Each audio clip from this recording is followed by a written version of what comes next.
सो hi guys. आज मेरा IB security assistant का पेपर था। 29 सितंबर की तीसरी शिफ्ट में था ये। तो ये मेरा सेल्फ रिव्यू रहेगा और थोड़ा हम डिस्कस करेंगे पेपर का लेवल कैसा रहा, हमारे सेफ अटेम्प्ट्स कितने रह सकते हैं, कट ऑफ कितनी जा सकती है। It will be too soon to say, क्योंकि अभी सारे पेपर हुए नहीं हैं, कल का दिन पूरा बाकी है। तो देखते हैं कल का पेपर कैसा होता है। तो आज का जो जैसा था उसमें मैं कुछ क्वेश्चंस लेके आया हूँ। जीके जीएस में एक क्वेश्चन था कि हिमाद्री, काराकोरम, जास्कर और लद्दाख को अरेंज करना है from north to south. Alright guys, अगर पीछे से कोई बैकग्राउंड नॉइज़ आ रहा हो तो please cooperate, I am very sorry for that. तो ये एक सवाल था कि हिमाद्री, काराकोरम, जास्कर, लद्दाख को नॉर्थ से साउथ के लिए अरेंज करने के लिए कहा था। उड़ीसा का सीएम कोई मांझी करके थे। चिंकारी कोई टेक्सटाइल, चिंकारी कोई है शायद, कपड़ा वपड़ा वगैरह कुछ है। तो फिर उस पूछा था कि कौन से स्टेट से रिलेटेड है, तो यूपी होगा इसका answer, UP Lucknow. Chicken curry. Barter system पे सवाल था। डबल कोइंसिडेंस ऑफ वांट एक ऑप्शन था, मैंने वहीं टिक किया है। पब्लिक अकाउंट कमेटी जो है वो, उसका काम पूछा था किससे रिलेटेड, मतलब ऐसे दे रखा था। और public account committee, estimate committee ऐसे ऑप्शन में था। तो एक ये सवाल था।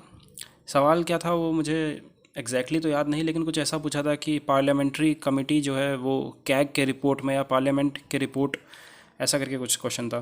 73rd constitutional amendment act, panchayat, इसके दो क्वेश्चन आए थे इससे, म्यूनसिपैलिटीज़ एंड पंचायत ऐसे करके दो सवाल इसके थे। बेकिंग सोडा जब एसिड से मिक्स करता है तो फिर उसका फ्लफनेस आता है इडली में, तो वो एक सवाल था यहाँ पे, बेकिंग सोडा वाला। नेशनल गेम्स पूछा था कि अभी कौन सा 38 चल रहा है कि 37 चल रहा है, कौन सा चल रहा है, तो फिर ये सवाल था।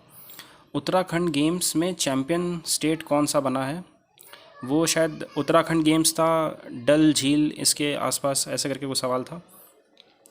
देन गांधीयन डीपीएसपी पूछा था, एक सवाल था गांधीयन डीपीएसपी के ऊपर। चोला एम्पायर से क्वेश्चन था। चोला एम्पायर जैसे कि गंगाई कोंडा चोलापुरम जो है वो तो हमें पता है राजेंद्र चोल को कहते हैं, लेकिन एक और था कोई चोलापुरम ऐसे करके कुछ था टाइटल, वो किसको कहते हैं, तो राजा राजावन थे कि परंटका ऐसे करके, मतलब चार ऑप्शन थे। उसका आइडिया नहीं है क्या उसका आंसर होगा, मैंने राजा राजावन ऐसे खाली डाल दिया क्योंकि मुझे याद है एक ऑप्शन ये था। क्विट इंडिया मूवमेंट के ऊपर एक सवाल था कि क्विट इंडिया मूवमेंट जो है वो क्या मार्क करता है, क्यों ये इतना इम्पोर्टेंट है। एक सवाल था Mawsynram, highest annual rainfall. Mawsynram में मतलब वो हुआ था। कार्बन मोनोऑक्साइड एक टॉक्सिक गैस है, हायर एफिनिटी फॉर हेमोग्लोबिन, इससे एक शायद बायोलॉजी का ये सवाल है। विलायत खान का घराना पूछा था। तेजस मार्क टू अमेरिका की कौन सी कंपनी ने मतलब इनको दिया है, मतलब तेज, ऐसा क्वेश्चन था कुछ ऐसे रिलेटेड, मुझे एक्चुअल क्वेश्चन तो याद नहीं है, लेकिन तेजस मार्क टू। लॉकहीड मार्टिन एक ऑप्शन था, आई डोंट नो ये सही है कि नहीं। ऑलराइट, सो ये जीके का ऐसा कुछ था। इंग्लिश जो है वो इजी टू मॉडरेट में कह सकता हूँ इसको, क्यों, क्योंकि देखो स्पेलिंग में एक पूछा था डेफिनेटली, एक स्केप्टर में भी लोगों को ना पता हो, मैंने पढ़ाया हुआ है स्केप्टर का। ऑप्शन एलिमिनेशन से अगर आप चाहो तो वोकैब बहुत आसानी से कर सकते थे, ऐसा कोई वोकैब हार्ड पूछा नहीं था कि आप ऑप्शन एलिमिनेशन से ना कर पाओ। क्लोज टेस्ट मॉडरेट कहूँगा, इस वजह से थोड़ा English moderate, easy to moderate के लेवल पे मैं इसको बोल रहा हूँ। ईडीएम जो था वो ठीक था, ईडीएम भी हो जाएगा आराम से। जैसे कि एक ईडीएम था कि नथिंग इज़ फॉर फ्री, इससे रिलेटेड मुझे एक्चुअल ईडीएम तो याद नहीं है, लेकिन उसका आंसर यही था कि कुछ भी है वो फ्री नहीं होता है। कोई भी आपको कोई ज्ञान दे रहा है या कोई कुछ दे रहा है तो इट इज़ नेवर फ्री, कुछ ना कुछ तो चार्जेस होते ही हैं। एक्टिव, पैसिव वॉइस और इनडायरेक्ट डायरेक्ट मेरे को नहीं दिखा अपने पेपर में। वो कैब काफ़ी ईजी थे जैसा मैंने बताया। एक आर्टिकल था, सिंपल क्वेश्चन था आर्टिकल का, उसमें द यूज़ हो रहा था। एरर फाइंडिंग था एक सवाल जिसमें पूछा था एक्साइटेड अबाउट पार्टिसिपेटिंग, ये वाला ऐसा आंसर था, बीच में अबाउट आ रहा था। ऑलराइट, इंग्लिश का ये था। तो मॉडरेट टू इजी बोलूँगा इंग्लिश को मैं।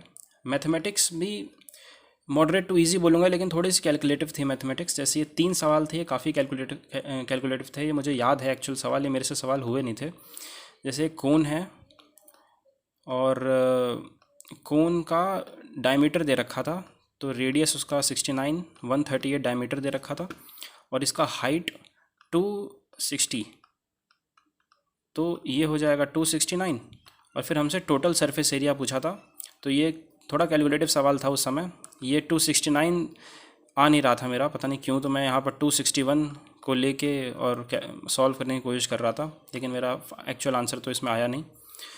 और एक कॉन्सेप्ट ट्रेन का कॉन्सेप्ट था कि अगर पॉइंट पी से और पॉइंट क्यू ऐसे दो ट्रेन आ रही है दो पैरेलल ट्रैक्स पे, और दोनों का कंबाइंड लेंथ 500 मीटर्स है, तो फिर और दोनों की स्पीड का रेशियो 3:2 दे रखा है। तो फिर पूछा गया था कि ये बताओ कि उनकी क्या और फिर कहा था कि अगर उन दोनों की स्पीड में 5 किलोमीटर पर आवर इंक्रीज़ हो जाए, तो फिर बताओ कि ये होने के बाद वो लोग 2 सेकंड शायद कम लेते हैं एक दूसरे को टोटल पार करने के लिए। तो पूछा गया था कि उनकी एक्चुअल स्पीड क्या थी। ऑलराइट, तो ये सवाल था। इसको मैंने कोशिश की थी इसका सवाल करने के लिए, इसको मैंने थोड़ा कोशिश किया था कि ऑप्शन से भी किया जा सके, लेकिन ऑप्शन से भी आंसर नहीं आ रहा था, क्योंकि पहले तो किलोमीटर पर आवर में दे रखा है, उसको मीटर पर सेकंड में करना पड़ेगा 5/18 से मल्टीप्लाई करके, और फिर एक एक करके चेक करना पड़ेगा कि किस में 2 सेकंड आ रहा था, वो आ नहीं रहा था मेरा एक्चुअल में। तो एक सवाल था पार्टनरशिप के ऊपर। पार्टनरशिप में जैसे प्रवीण और एच से कुछ नाम था, तो प्रवीण और एच से ये एच पी और एच मान लो, तो कहा गया था कि अगर मान लो इसका एक्स है, एक्स इन्वेस्ट करता है, तो ये इससे 16,000 रुपये ज़्यादा इन्वेस्ट करता है। ऑलराइट, और ये 2 महीने के लिए इन्वेस्ट करता है, ये 3 महीने के लिए इन्वेस्ट करता है, और इन दोनों का जो टोटल सम है वो 485 ऐसे करके कुछ आ रहा था, 55 ऐसे करके, मुझे ये एक्चुअल तो याद नहीं कितना आ रहा था। और इन दोनों का जो प्रॉफिट में जो डिफरेंस था वो दे रखा था कुछ 1565 ऐसे करके। तो फिर पूछा था कि जो प्रवीण है वो उसने कितने पैसे लगाए थे इस पार्टनरशिप में। तो ये 3 सवाल थे, 3 सवाल मेरे से नहीं हुए, मैंने 17 अटेम्प्ट किए आउट ऑफ 20। ये 3 सवाल नहीं हुए, बाकी सवाल तो मेरे को ईजी ही लगे, इतना कुछ हार्ड नहीं था। ऑलराइट, सिंपल कंपाउंड इंटरेस्ट से कोई सवाल नहीं था, सिंपल इंटरेस्ट से काफ़ी सवाल थे, मतलब मोस्टली अरिथमेटिक भरा पड़ा था इसमें। एडवांस मेरे को शायद याद नहीं, एक भी सवाल शायद एडवांस से नहीं थे। सारे अर्थमेटिक थे, हाँ सारे ही अर्थमेटिक थे, एडवांस से एक भी सवाल नहीं था। जैसे एडवांस से कोई सर्कल से रिलेटेड कोई कॉन्सेप्ट हो गया या फिर ट्रिग्नोमेट्री से रिलेटेड कॉन्सेप्ट हो गया, ऐसा कुछ भी नहीं था। ऑलराइट, मैथ्स काफ़ी इजी थी, आप मैथ्स आराम से कर जाओगे अगर ये सब सवाल में ना फंसो और इन सबको स्किप कर दो, तो मैं गारंटी दे रहा हूँ 17 क्वेश्चंस तो आप इसमें कर ही लोगे। और रीजनिंग काफ़ी इजी थी। रीजनिंग में 2 क्वेश्चन जो कि जिसमें फंस क्या सकते हो, मतलब वो थोड़ा सा ठीक ठाक लेवल पे था कि पूछा गया था जैसे मंडे, ट्यूसडे, वेंसडे, थर्सडे से लेकर संडे तक, और कहा था कि PQRS ये सब लोग हैं इतने इतने, कोई मंडे को काम करता है, या फिर कोई वेंसडे को है तो सैटरडे को है, तो ये बताओ कि फ्राइडे को कौन था। ऐसे ऐसे 2 सवाल थे, टोटल 2 क्वेश्चंस थे। तो यही थोड़ा सा मेरे को लगा था, इन दोनों को मैंने फर्स्ट अटैम्प्ट में छोड़ दिया था, सेकंड अटैम्प्ट में आके ये हो गया था सवाल। ब्लड रिलेशन से इजी सवाल थे, सिटिंग अरेंजमेंट से इजी सवाल थे, ठीक है, सीरीज़ के इजी सवाल थे। सिटिंग अरेंजमेंट 7 लोग ऐसे बैठा दिया गया था, और फिर ठीक है, और फिर एक क्वेश्चन था कि 7 लोग बैठे हुए हैं और कौन किसके राइट में, सब सेंटर में ऐसे देख रहे हैं, तो कौन किसके राइट में था, कौन किसके लेफ़्ट में था। तो सिटिंग अरेंजमेंट के भी आसान ही सवाल थे। ऑलराइट, तो फिर हमने जैसा देखा, एक बार इसको सम अप कर देते हैं। जीके का जो मेन पोर्शन था, जो हम जीके पढ़ते हैं, स्टैटिक पोर्शन वगैरह, जीएस कहते हैं शायद इसको, करंट अफेयर नहीं, जो 20 क्वेश्चंस थे वो काफ़ी इजी थे। उसमें बच्चे आराम से शायद 20 भी कर सकते हैं, मेरे को तो लगता है अगर किसी ने परमार सर को एकदम बहुत अच्छे से फॉलो किया हो तो 20 भी कर जाएगा। मैंने 18 क्वेश्चन इसमें से किए थे, तो फिर मैं इस जीके को तो मैं इजी टू मॉडरेट ही बोलूँगा, ठीक है, इजी टू मॉडरेट। और आगे आते हैं, ये हो गया जीएस। फिर इंग्लिश जो है वो भी मैं इजी टू मॉडरेट ही बोलूँ, इजी साइड पे ज़्यादा बोलूँगा, इजी था ये। और मैथमेटिक्स भी इजी टू मॉडरेट, क्योंकि 3 क्वेश्चंस तो इसमें थे, अगर कोई इसमें फंस जाए तो 1-2 क्वेश्चन और गलत करके आ सकता है, या फिर हो सकता है 1-2 सवाल से लिए मिस्टेक हो जाए। रीजनिंग इजी बोलूँगा इसको मैं।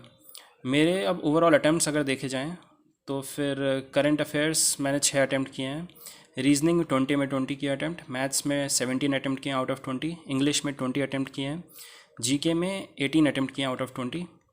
टोटल अटैम्प्ट्स मेरे 81 बने, और मेरे को लगता है कि यहीं इसी के आसपास कुछ 75 से लेके 80 के बीच में अगर आप कर रहे हो तो काफ़ी अच्छे अटैम्प्ट्स इसको माने जाएंगे, मतलब आप सिलेक्शन ले लोगे इसमें आराम से।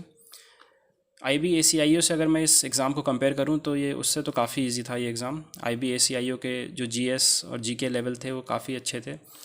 तो जैसा हम IB में देख रहे हैं कि अगर 60 के अराउंड अगर कट ऑफ जा रहा है और same approximately same number of seat है, इसमें थोड़ी सी ज़्यादा है, इसमें 1000 सीट ज़्यादा है शायद, अगर मैं गलत नहीं हूँ तो मुझे कमेंट सेक्शन में बताइएगा। तो इससे 10,000 सीट्स ज़्यादा है सिक्योरिटी असिस्टेंट में। तो जैसा मुझे लगता है यहाँ 60 कट ऑफ गया, तो इसी के आसपास 60 to 65 के आसपास, क्योंकि पेपर भी इजी था, मुझे लगता है इसी यहीं UR की कट ऑफ भी रह सकती है। It is too soon to say, I am again saying it. Normalisation भी होगा इसमें वगैरह सब कुछ, लेकिन नॉर्मलाइजेशन मैं कहता हूँ अगर 60-65 प्लस आ रहे हैं तो मुझे लगता है कि आप काफ़ी सेफ़ हो, आप तो पक्का ही निकाल जाओगे फ्रॉम UR कैटेगरी। जैसी हमारी शिफ्ट रही है उस हिसाब से मैं बता रहा हूँ। ऑल राइट, करंट अफेयर्स तो आपको पता है कि भाई उसका कोई ईमान धर्म नहीं है, अगर आपने पढ़ा है तो पढ़ा है, नहीं पढ़ा है तो कोई बात नहीं। वो हम लोग जो CGL के जो तैयारी करते हैं, ज़्यादातर भीड़ है वो CGL से ही आती है इस एग्ज़ाम में, तो वो नहीं कर पाएंगे उस करंट अफेयर्स उतना ज़्यादा, अगर उन्होंने उतना नहीं पढ़ा है तो। लेकिन करंट अफेयर्स भी मैं बताऊँ अगर थोड़ा बहुत भी पढ़ा हो तो ईजी था, देख के लग रहा था कि हाँ यार अगर थोड़ा सा पढ़ा होता तो ये हो सकता था सवाल। ऑल राइट, सो ये था मेरा पूरा सेल्फ रिव्यू। अगर कोई क्वेश्चंस और आपको याद आते हैं GK GS में तो वो बिल्कुल मेरे साथ शेयर करिए कमेंट सेक्शन में। और आप बिल्कुल बताइए कि कितने आपने अटेम्प्ट किए, कितने आपको लग रहा है कि आपकी एक्यूरेसी कितने हैं, कितनी सही हो सकते हैं। जैसे मैं बताऊं 81 है, तो फिर मुझे लगता है कि मेरी 90% एक्यूरेसी तो हमेशा रहती है। मुझे लग रहा है कि 6 to 7 अगर गलत हो सकते हैं इसमें से। अभी 2-3 दिन में ही आंसर की आ जाएगी तो फिर अपने आप ही चेक हो जाएगा, तो क्यों फालतू में ऐसे दावे करना है ना। उसमें फिर से मैं वीडियो बनाऊंगा कि कितने मेरे सही हुए और क्या कट ऑफ, उस समय हमें पता चलेगा एक्चुअल में कि कितनी कट ऑफ जा सकती है, रैंक मित्रा का डेटा आ जाएगा तो। ऑल राइट, तो यहाँ तक बने रहने के लिए thank you very much guys and all the very best.